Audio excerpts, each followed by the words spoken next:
Hi guys, welcome back to Sweet Chillies. मैं हूं रुधिर। कैसे हैं आप लोग? गाइस, आज हम लोग देखने वाले हैं get set fly learn channel से why are celebrities stooping to any level of fame. Okay, तो कुछ ऐसे सेलिब्रिटीज हैं भाई, सो कॉल्ड सेलिब्रिटीज, जो मतलब फेम पाने के लिए कुछ भी, ठीक, कुछ भी। तो चलो ये वीडियो देखते हैं एंड देन उसके बारे में बात करेंगे। वीडियो की ओरिजिनल लिंक आपको डिस्क्रिप्शन में मिल जाएगी। Do check it out. Let's start the video.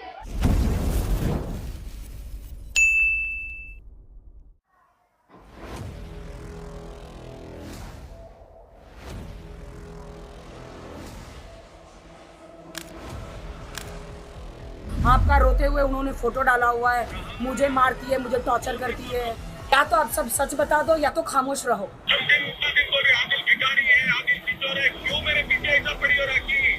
मैं मेरा घर का झगड़ा रास्ते पे नहीं लाना चाहती आदिल। लेकिन ये तो पहले भी हो चुका है ना। राखी ने अपने प्रीवियस हस्बैंड रितेश के साथ शादी की, सोशल मीडिया पे ये पोस्ट डाल के सबको शॉक कर दिया। फिर उसे मालूम पड़ा कि वो तो पहले से ही शादीशुदा था। फिर ये दोनों ने पूरे मीडिया के सामने इतना झगड़े किए और लास्ट में डिवोर्स ले लिया। बट गेस व्हाट, इसके बस कुछ ही महीनों के अंदर राखी को बिग बॉस 15 का कॉन्ट्रैक्ट मिल गया। कोइंसिडेंटली यही टाइम था जब बिग बॉस का टीआरपी रेट तेजी से गिरता जा रहा था। इसीलिए रिपोर्ट्स के हिसाब से बिग बॉस ने राखी को 5 लाख रुपीज पर वीक का ऑफर दिया और उसे एक वाइल्ड कार्ड की तरह शो में entry they the. Mind you, ये राखी के पिछले बिग बॉस के ऑफर से भी डबल था। इनफैक्ट राखी और उसके पति के आने से बिग बॉस के टीआरपी भी ड्रास्टिकली बढ़ने लग गई थी। सो मच सो कि बिग बॉस 15 उसके टॉप परफॉर्मिंग सीजन्स में से एक बन गया था। Hi guys, this is Nikita and entertainment industry में majority controversies start to end scripted होती है। आज से नहीं, 80s 90s से ही। तब से ही फिल्म इंडस्ट्री में खुद को और ज्यादा बोल्ड और एडवांस दिखाने के लिए सेलिब्रिटीज डेलिबरेटली ऐसे प्रोजेक्ट्स को चूज करते थे जिनमें बहुत सारे कंट्रोवर्सीज पर हो सके, क्योंकि उसमें सेमी न्यूड सीन्स होते थे। रिमेंबर ममता कुलकर्णी? इनके करियर के अर्ली फेजेस में इन्हें लीड रोल से दूर फिल्म्स तक नहीं मिल रही थी, पर फिर उन्हें अप्रोच किया फोटोग्राफर जयेश सेठ ने, जो अपनी मैगजीन कवर के लिए एक ऐसी फोटो चाहते थे जो लिटरली तहलका मचा दे, उतनी ज्यादा बोल्ड हो। अब यहाँ पे ममता सेंस दी गोल्डन अपॉर्चुनिटी और वो एक टॉपलेस फोटो शूट करने के लिए तैयार हो गई और फिर तो सही में तहलका मच गया। सितंबर 1993 में पब्लिश हुई ये मैगजीन आते ही मार्केट में आउट ऑफ स्टॉक हो गई। लोग उस टाइम पे लिटरली 100 रुपए के दाम पर भी इस मैगजीन को खरीदने के लिए रेडी थे, पर डिमांड इतनी हाई थी कि मैगजीन के सेकंड हैंड कॉपी मिलना भी मुश्किल हो चुका था। एनीवे, लेकिन सिर्फ इस एक कंट्रोवर्सी ने ममता का करियर लिटरली 360 डिग्रीज चेंज कर दिया। उन्हें बड़े बड़े फिल्म प्रोड्यूसर्स जैसे कि सलीम आफ्ताब, राकेश रोशन, इनसे तक फिल्म ऑफर्स आने लग गए थे। अब अगर बात करें स्मॉल स्क्रीन की, तो यहाँ पर भी यही वियर्ड ट्रेंड देखने मिलता है। मतलब अगर आप इन सेलेब से बनी हेडलाइंस और फिर उनको मिले प्रोजेक्ट्स की टाइमलाइन को देखोगे ना, तो क्लियरली शोज के कंट्रोवर्सी जितनी बड़ी होगी उतना ही बड़ा होगा इनका करियर सक्सेस। उदाहरण के तौर पर राहुल महाजन को ही ले लो। अपनी बीवी को फिजिकली अब्यूज करने का इन पर आरोप लगा था। मीडिया में एक टाइम पर बहुत ज्यादा हॉट टॉपिक बन चुका था। लेकिन इस नेगेटिव चीज से भी राहुल को इतना फेम और पब्लिसिटी मिला कि उसके कुछ समय बाद उन्हें बिग बॉस के शो में भी इनवाइट कर लिया गया, जहाँ पे अकॉर्डिंग टू सम रिपोर्ट्स उन्हें पर एपिसोड के लिए 3 to 4 लाख रुपीज दिए गए थे। इनफैक्ट इसके कुछ टाइम बाद ही उनका करियर इतना बूम हो गया, क्योंकि उसके कुछ टाइम बाद ही उनका स्वयंवर तक प्रोड्यूस किया गया। And I don't need to mention कि कितना पॉपुलर हुआ था। यही सिमिलर करियर बूम रिसेंटली इन दोनों के केस में भी हुआ है। आपको शायद याद होगा कि कुछ समय पहले ही निशा ने करण पर ओपनली डोमेस्टिक वायलेंस और फ्रॉड के एलिगेशंस लगाए थे। इनफैक्ट इन दोनों के बीच चाइल्ड कस्टडी को लेकर फाइट इतनी अगली हो गई थी कि हर मीडिया पेज पर ये दोनों ही ट्रेंड करने लग गए थे। पर ये अगली फाइट रियलिटी शो लॉकअप के लिए निशा के लिए जैसे एक इन्विटेशन कार्ड बन गया, क्योंकि अक्सर ये रियलिटी शोज के मेकर्स को ऐसा लगता है कि अगर ये सेलिब्रिटीज अपनी पर्सनल लाइफ को डिस्कस करेंगे उस शो में या फिर अपने ऑडियंस को कुछ गॉसिप दे देंगे तो शो के टीआरपी बूस्ट होना तो तय ही है। And this is why we have to realise कि कई सारे artist out of the way जाकर सिर्फ अपनी ऑडियंस के माइंड में मेमोरेबल होना चाहते हैं, भले ही फिर वो नेगेटिवली भी क्यों ना हो। उर्फी जावेद का केस में ले लो, वो 5 साल से इंडस्ट्री में इन सभी डेली सोप्स में काम कर चुकी है,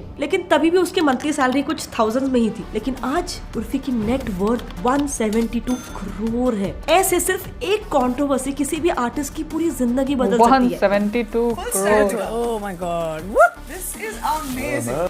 इनफैक्ट इसीलिए ये कंट्रोवर्सी इंडस्ट्री अकेले ही 2000 करोड़ की इंडस्ट्री है। यस, इनफैक्ट ये बिल्कुल एक बिजनेस मॉडल की तरह ऑपरेट करती है। सो ये काफी कॉमन है कि एक्टर्स एंड एक्ट्रेसेस खुद से रिलेटेड कंट्रोवर्सीज क्रिएट करवाने के लिए पीआर एजेंसीज से news breaks and hype creation campaigns run करवाते हैं। इन्हीं में से एक बहुत ही पॉपुलर एजेंसी है डेल भागवर मीडिया ग्रुप, जिसका काम ही ये है अपने सेलिब्रिटी क्लाइंट्स के लिए ऐसे स्कूप, स्टोरीज या फिर स्कैंडल्स क्रिएट करना जिससे उस सेलेब को इंस्टेंटली पब्लिसिटी मिल सके। In fact can you imagine, big boss 8 के सीजन में 17 कैंडिडेट्स डेल सजेस्टेड सेलिब्रिटीज ही थे और डेल ग्रुप ने ही इन सेलेब्स की pre and post big boss image management भी किया था। इस डेल ग्रुप के क्लाइंट्स बहुत सारे बॉलीवुड सेलिब्रिटीज रह चुके हैं, जैसे कि ऋतिक, विवेक, गोविंदा और Shilpa Shetty. But it is interesting to learn कि ये एजेंसी कैसे हर एक छोटी से बड़ी बात को एक पीआर अपॉर्चुनिटी की तरह देखती है। हम ये एजेंसी ने शिल्पा शेट्टी के लिए क्या क्या काम किया है उससे ये बात को इजीली समझ सकते हैं। तो शायद आपको 2007 में हुई शिल्पा और रिचर कंट्रोवर्सी तो याद होगी। इफ नॉट तो आपको बता दूं कि एक HIV अवेयरनेस प्रोग्राम के दौरान हॉलीवुड एक्टर रिचर्ड गेरे ने शिल्पा शेट्टी को किस कर दिया था सबके सामने। अब देखो, दोनों भी सेलिब्रिटीज है, दोनों ने इस इंसिडेंट को बहुत ही कैजुअली लिया, पर शिल्पा शेट्टी की पीआर एजेंसी डेल ग्रुप ने इस इशू को सिर्फ इस छोटे से किसिंग इंसिडेंट को यूज करके शिल्पा को लिटरली एक इंटरनेशनल स्टार बना दिया। डेल ने अपनी एजेंसी टाकर मीडिया को इस वीडियो को इंस्टेंटली वायरल करने बोल दिया और आने वाले 25 दिनों तक हर रोज इसी न्यूज को हेडलाइंस बनाने का ऑर्डर दे दिया। फिर विद इन नो टाइम हर मीडिया आउटलेट इसी न्यूज को कवर कर रहा था। रिपोर्टर्स घंटों शिल्पा के घर के बाहर खड़े रहने लगे सिर्फ एक बाइट के लिए। एंड फाइनली ये कंट्रोवर्सी इतनी बढ़ गई कि यूके मीडिया में भी शिल्पा गेरे कंट्रोवर्सी को हेवी कवरेज मिलने लग गया। अब देखो, सबसे इंटरेस्टिंग बात ये है कि इसी टाइम पर यूके का सबसे famous Big Brother celebrity show release होने वाला था। So I think you get my point. इस कंट्रोवर्सी के चलते शिल्पा शेट्टी को इस शो में भी एंट्री मिल गई। इससे शिल्पा ऑलरेडी इंटरनेशनल सेलिब्रिटी बन चुकी थी, पर इस शो में भी डेल ग्रुप को शिल्पा के पीआर के लिए एक और अपॉर्चुनिटी मिली। तो उस शो में ऐसा हुआ कि वेस्टर्न सेलिब्रिटीज जो थे उन्होंने शिल्पा को बहुत ज्यादा ह्यूमिलेट किया एंड कई बार उनके ऊपर रेसिस्ट कमेंट्स भी पास किए। एक ने तो उन्हें डॉग तक बुला लिया था। बट डेल को अपना काम अच्छे से करना आता था। इस एजेंसी ने अपने यूके के कनेक्शंस और यूके के टॉप रिपोर्टर्स को कांटेक्ट करना शुरू कर दिया और सबको इन रेसिस्ट कमेंट्स को ज्यादा से ज्यादा कवरेज देने के लिए रिक्वेस्ट किया और वही हुआ भी। उस दौरान शिल्पा शेट्टी का फेस ग्लोबली एक एंटी रेसिस्ट सिंबल बन चुका था। उनकी पॉपुलैरिटी ग्लोबली इतना बढ़ गई कि उन पर 3900 लैंग्वेजेस में 1200 आर्टिकल्स, 22,000 ब्लॉग और 300 ब्रिटिश आर्टिकल्स लिखे गए थे। और तो और शिल्पा शेट्टी बिग ब्रदर्स का शो भी जीत गई थी। चलो, लेकिन यहाँ तक भी पीआर एजेंसी का इस्तेमाल ना सिर्फ फेम के लिए बल्कि बोल सकते हैं अच्छे कॉज के लिए भी हो रहा था। पर इस बाबा नित्यानंद ने तो अपने रेप केस लगने के बाद खुद की इमेज को सुधारने के लिए भी इसी डेल एजेंसी को हायर किया था। खुद डेल भागवर ने ये ओपनली एडमिट किया था कि अब से वो स्वामी के पर्सनल स्पोकपर्सन है और उनका पीआर भी वही हैंडल करने वाले। पर मजे की बात तो ये है कि डेल को हायर करने की न्यूज ही अपने आप में नित्यानंद के लिए सबसे प्रॉफिटेबल कंट्रोवर्सी बन गई थी। वो ऑलरेडी फेमस तो था ही, पर अब उसका फेम इतना बढ़ गया था कि ज्यादा से ज्यादा लोग अब उनसे जुड़ना चाहते थे। In fact can you believe it, I am not even exaggerating, लेकिन आज उनका फेम इतना बढ़ गया है कि उन्होंने अपनी खुद की कंट्री खोल ली है। यूएस के पास इस आइलैंड पर इस बाबा ने नित्यानंदा नेशन नाम से ही अपना एक देश बनाया है जिसमें flag, central bank, national animal और यहाँ तक कि खुद की नई करेंसी तक है। इनफैक्ट यूएस ने तो इसे सर्टिफाई भी कर दिया है, जिसके बाद रिसेंटली हुए यूएन असेंबली में नित्यानंदा ने पार्टिसिपेट किया था। एंड ये इतने बड़े कंट्रोवर्शियल फिगर है कि डिस्कवरी ने तक इन पर एक डिटेल डॉक्यूमेंट्री बना रखी है। That my friends is the power of controversies and PR. खैर, coming back to the topic, Rakhi Sawant की बात करते हैं। तो 11 जनवरी को राखी सावंत ने रिवील किया कि उसने 7 महीने पहले ही बिजनेसमैन आदिल दुरानी से शादी करने के बाद इस्लाम कबूल कर लिया है। लेकिन ऑफ कोर्स इससे पहले से ही दोनों का रिलेशनशिप मीडिया में छाया हुआ था। पर फिर अचानक से उसी महीने अपनी माँ की डेथ के बाद राखी अचानक मीडिया में कहने लगी कि आदिल उसे मारता है और उसने राखी की ज्वेलरी 1.5 करोड़ रुपए के साथ साथ उसके घर की चाबी भी छीन ली है। ये न्यूज वायरल हुई ही थी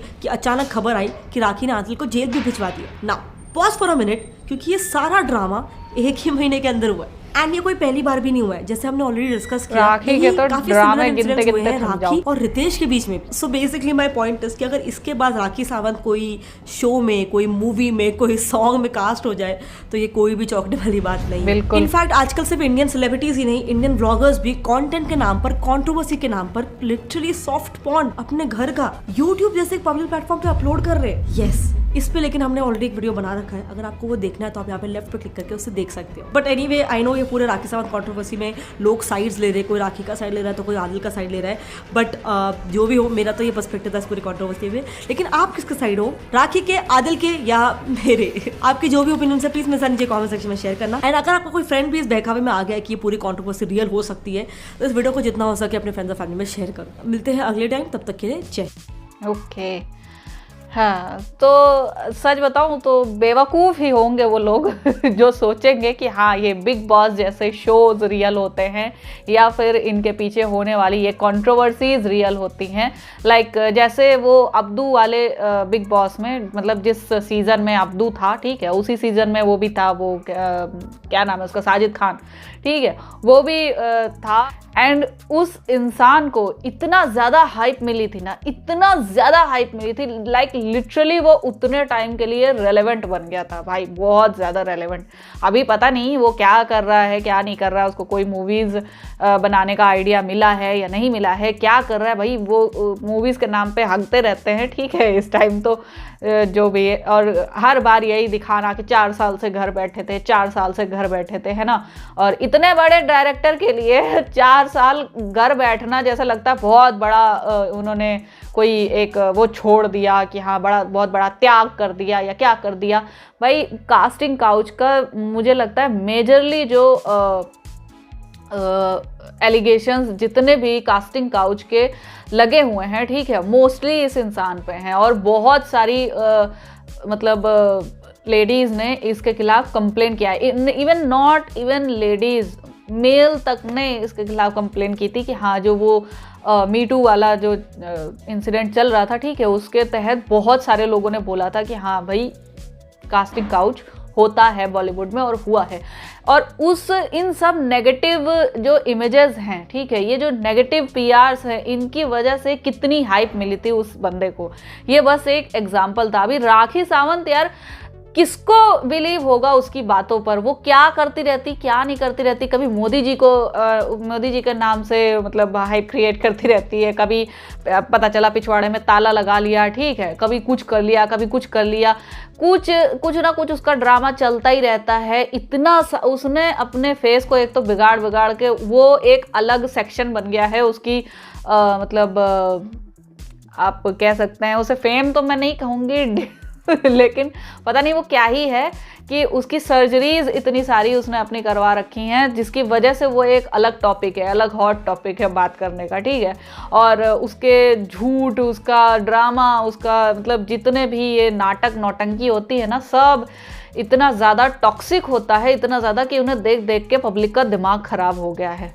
जो लोग भी सोचते हैं, जो औरतें सोचती हैं ज़्यादातर, कुछ औरतें भोली भाली सी सीधी सादी सी जो सोच लेती हैं टीवी वगैरह पे इसे देख के कि हाँ ये सच बोल रही है, पति मारता होगा, क्योंकि वो खुद रियल लाइफ में ऐसी ज़िंदगी से डील कर रही होती हैं, ठीक है।